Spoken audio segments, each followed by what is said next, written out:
Welcome to the Small Business Made Simple podcast, brought to you by socialmediaandmarketing.com.au. Being in business is never easy, but it can be simple, or at least simpler.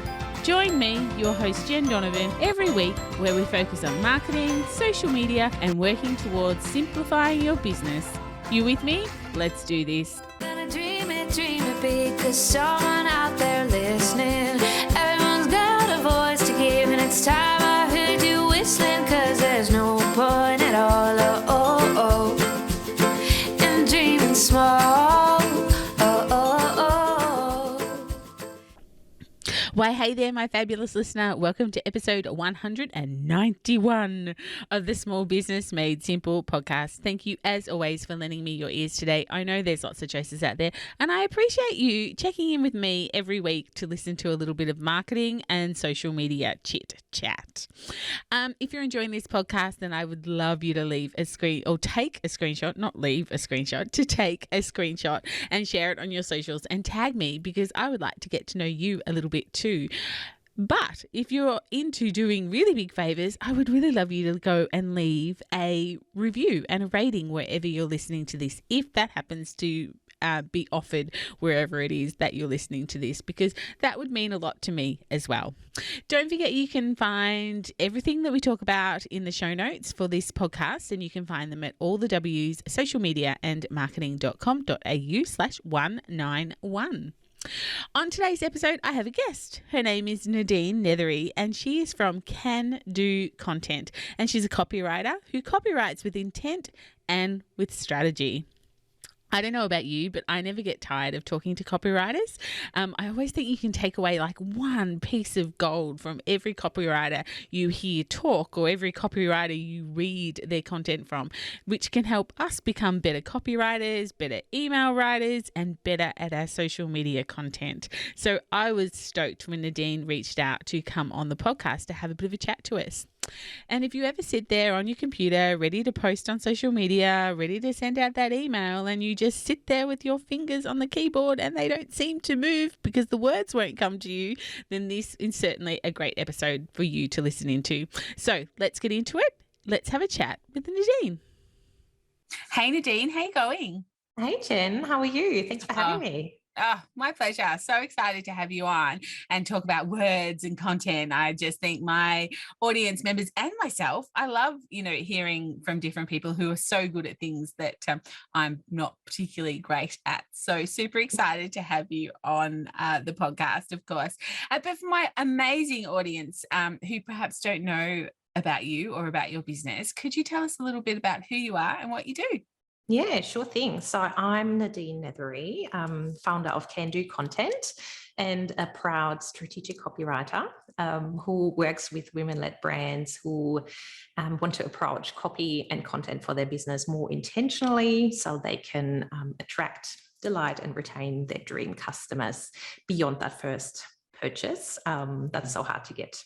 I've been in business for coming up to 5 years, just under 5 years. Started off like so many of us women business owners as a side hustle while being mum of two, pregnant with number 3, and working a full-time job in the corporate world. And it all started with that lack of passion for my corporate gig, which was back then in marketing and PR, and lack of fulfillment, and looking for something that would help me get out of bed every day and help me love what I do. So I went on that search, what I could put my skills to, and ultimately ended up in copywriting. So I did a whole bunch of courses with industry leading copywriters to get my skills up, and make myself official. So I've done consumer psychology courses as well. So all the skills you need to come up with copy that builds genuine connections and ethically and strategically guides your audience to make up their own mind and feel empowered to choose you as their chosen product or service provider.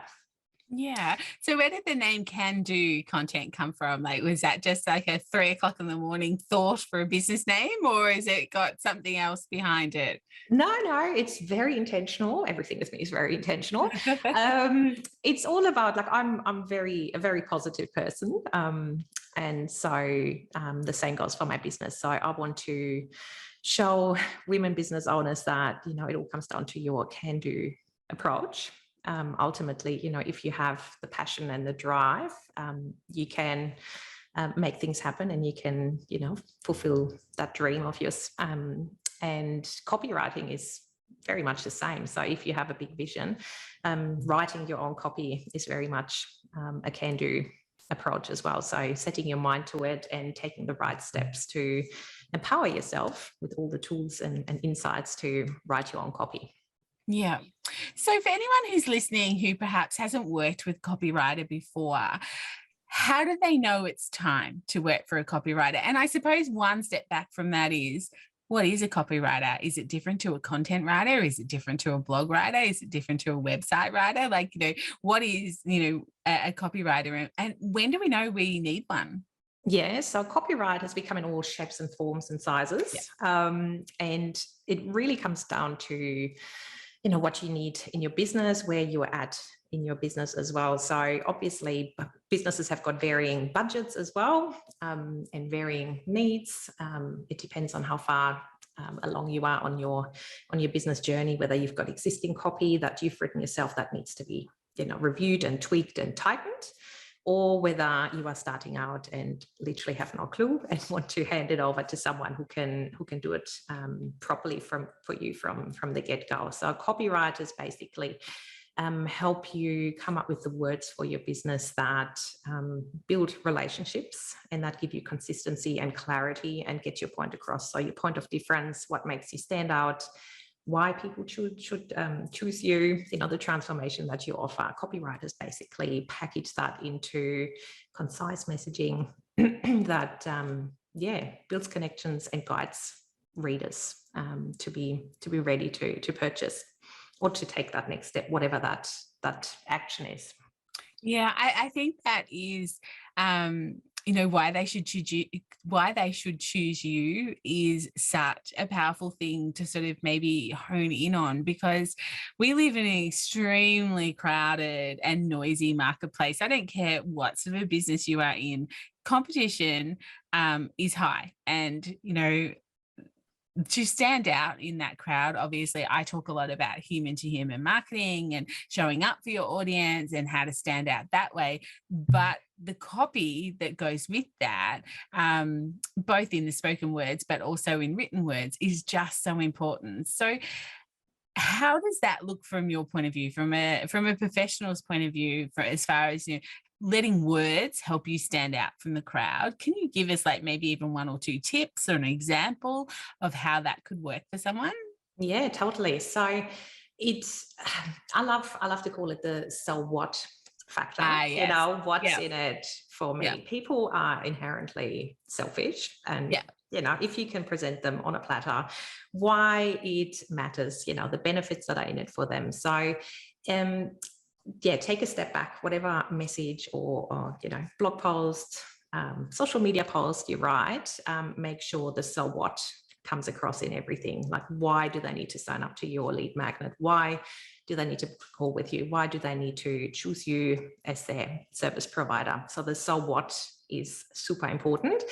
And then writing for people first, and not, Google or, the algorithm is super important as well. So treat copywriting, as much as obviously writing for social media is like, broadcasting to a large audience, treat it like a one-on-one conversation. So writing to one specific person that you've got in mind, and that ensures your message actually resonates with that person. You can get the messaging really tight and really specific for the actual audience member you're talking to.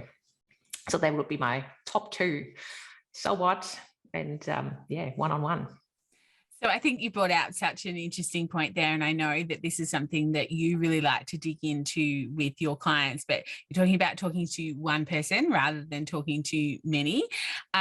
So how do you find that one person? How do you know who you're supposed to be talking to? And I guess that comes down to something I'm extremely passionate about. Know your who, know who your who is. But, I know that you talk a lot about taking that step back from copy and getting to know your audience. So have you got any tips and tricks on how you can do some research on getting to know your audience a little bit better, so you know who you are writing to when you're doing copy? Yeah, so it's all about copywriting. Funnily enough, it's not so much about writing, it's all about listening. So it all starts with listening to your audience. And so often we think, we have to be established business owners, we have to have customers that we can actually talk to and interview. But even without existing customers, so as new startups without any existing customers, you can do that research super easily and conveniently and cost effectively as well. It just takes a few hours of your time, but it'll pay you back massively in the long run for your marketing, messaging, your copywriting, and the clarity that comes with it all. So you can start probably easiest online. So I call it online snooping, where you join Facebook groups where, your ideal customer, so those people that you really want to work with, or, the people that tend to buy your products, that they hang out. So let's say you're a baby brand, you sell baby products, joining, your local mum's Facebook group might be a good starting point. So join Facebook groups where your ideal customer hangs out, and then listen to the conversations that are happening there, the problems that come up all the time, the solutions that come up, the words that your customers or that audience uses as well. So make note of how they describe their struggles, their desires, their pain points, the objections potentially as well. So around price point, or, how difficult it is to clean, all those things, and make note of that. You can also, if you're a product-based business, mine your competitor Amazon reviews, for example, or Google reviews, Facebook reviews. So have a look again at how their customers are talking about their problems, their struggles, etc., and then make note of the terms and the language they're using. If you have existing customers, the best way to get to know them intimately, rather than assuming why they buy from you, which unfortunately happens far too often, is to send out a customer survey. It doesn't take long. There are so many free platforms like Google Forms, Typeform, that make it super easy, and with a few strategic questions, open-ended questions that invite the customers to actually spill the beans rather than ticking tick boxes.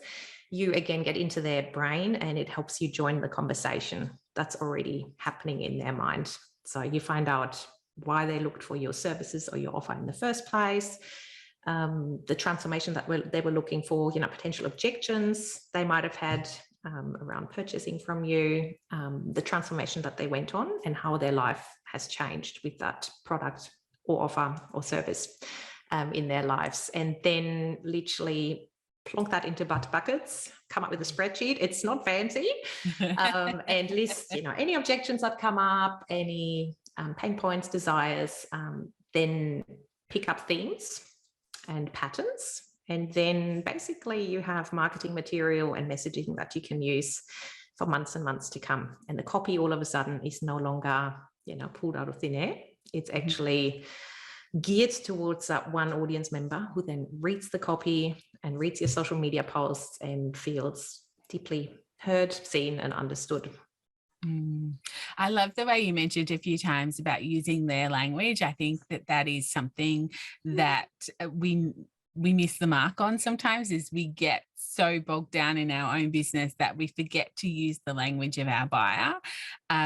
So I love that you brought that point up a couple of times, which kind of, I guess, is a good lead into my next question. And I have, amazing listeners listening to this podcast, but there is quite a split between service-based and retail-based businesses that do listen in.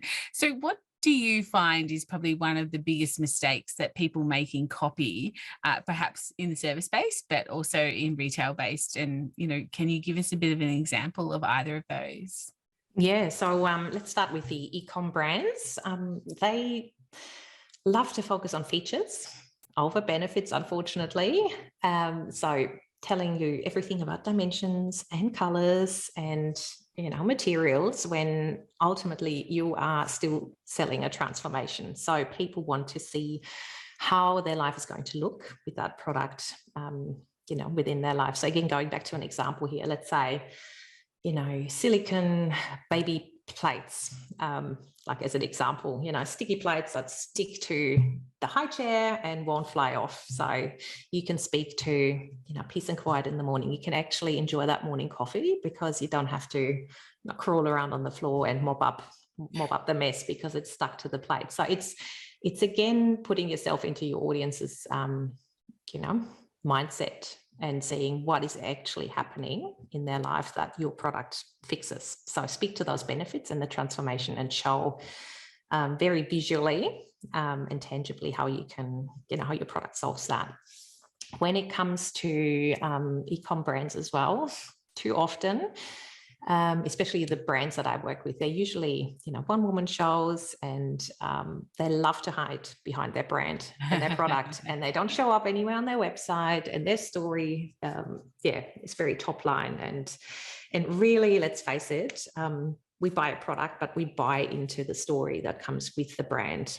And why the brand started, the motivation behind the brand just as much as the product. So make sure you show your face as well. When we're looking at service-based business owners, too often I find that the copy is focused around them, CV style. So I've come from, I've done this uni degree, and then I worked here, and then I got promoted to this, and that makes me the expert, that sort of angle.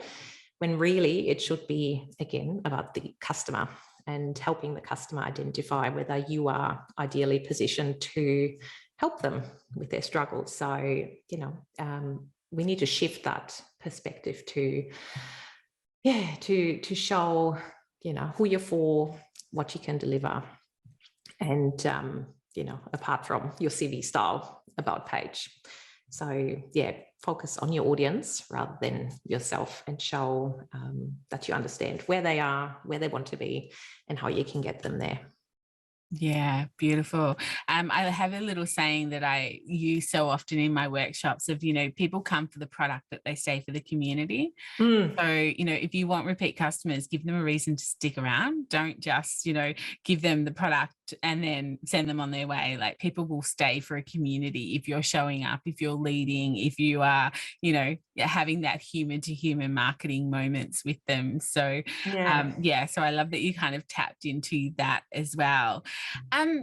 I often find that video works very well when you are trying to, I often think of people, for instance, who might be selling a skirt, and they can tell me that the skirt is, a size 14, and it's blue, and it's made of this material, but a video will show me, so I'm normally a size 14. I've got a 16 on because, it is a little bit tight, and it's blue, but I can see what color blue it is. And I can kind of see the flow of the material and things like that. So I think that also can really help if you aren't sure about the copy that you are writing, or you just feel that it's not getting through. Then sometimes actually doing a video and having to explain something with expression and personality can help you as well, which then might make you more comfortable with using the words later on. I don't know. Is that a theory you would go along with? Yeah. And we all have to respect that, the readers, everyone prefers different styles to absorb information. So some people love reading walls of text, they'll read every single sentence in your product description, while others are going to skip, the emotive blurb that leads in, that tells you all the, fancy bits, and they'll go straight to the features list as well. So that's why it's important to beef that one up as well. But if you can give everyone the chance to really fall in love with your product with a mix of content types. That helps as well. So videos, I've worked with a ring sling brand from the US, and they've done it really clever as well. So ring slings have that misconception that they're really difficult to, to put on, like that. They're really complex to wear properly. So in the product description itself, they've included a little video just showing how quick and easy it is to actually, put it on, to help people on the product page itself to overcome, that potential, mental hurdle as well. So it's all about, considering potential hurdles and objections and how you can best bust them right there on the page to help people stick around and make up their mind there and then. Yeah. And I suppose, again, it comes down to knowing your client, hopefully get to know them, whether they are video or blog readers or something like that, or a mixture of both, for sure. Nadine, this has been such a great conversation. I love talking about copy and just, I guess giving everyone a little bit of a nudge into looking at their copy a little bit more and thinking about, customer-centric language and everything like that. But is there anything we haven't touched on that you'd like to touch on before we leave? Yeah, probably just giving it a go. People are too often overwhelmed with the term copywriting, and there is science to it, obviously, but to be honest, copywriting is, I would say, 80% listening and strategizing and seeing how everything fits together, and then 20% comes down to applying it properly and having a flair for words. So if you can get that 80% research piece and your strategy right, and actually invest that time before writing, it will make your copy so much more effective. So before you go out and hire a copywriter, have a think about, whether small tweaks to your copy and actually taking the time to get to know your audience can make all the difference. Because let's face it, we all know how to write. Sometimes it's just practice and actually having the confidence to just show up as us, because ultimately that's who we are as a brand. And if we can do that consistently, people are either going to resonate with it and fall in love with us, or they're going to go somewhere else. And that's just part of doing business, right? Because we all resonate with other people, different people and different styles. So yeah, just get out there, do it, and have fun with it. Yeah, that's what it all comes down to. That probably just leads me into a question I hadn't really thought of until just now. But like copywriters are a little bit like social media and marketing coaches. There are a lot out there to choose from. So is it a matter of like having, how do you choose, I guess? Is it a matter of going to someone's website and having a look, does their copy sort of resonate with you, and doing your little bit of research there? Is that how you would choose a copywriter who's best to write copy for your business? Yeah, so I would start with checking out their website, because obviously, they should know what they're doing. So the website should speak to you, hopefully, and should flow and should have all the bits and pieces that make a great website. I would also recommend signing up to their mailing list. So, sign up to their newsletter, see how they treat their customers and whether they understand everything that's involved in nurturing your audience long-term, rather than just, getting you in for the quick sale.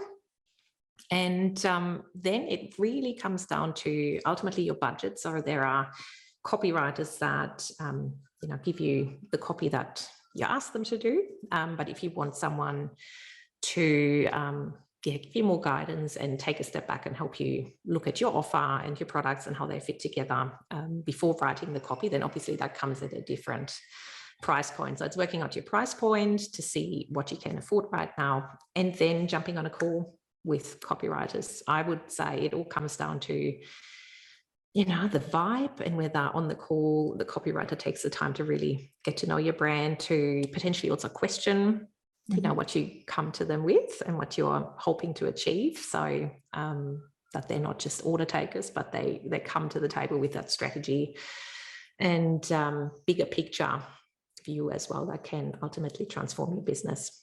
So it comes down to vibes, budgets, and what you need, really.